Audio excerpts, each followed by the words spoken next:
ஒன்பது கோளும் ஒன்றாய் காண அங்கு கற்பகம் என்னும் கடவுளின் மெய்யில் சூரியன் முதலாய் 9 கிரகமும் பலவித குணங்களை கொண்டிருக்கும் எங்கள் கற்பக தருவில் அவை வரும்போது ஒன்றாய் சேர்ந்து பலனளிக்கும்.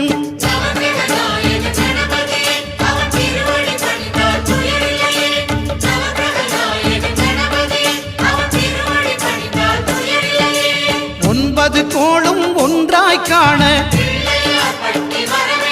அங்கு கற்பகம் என்னும் கடவுளின் மெய்யில்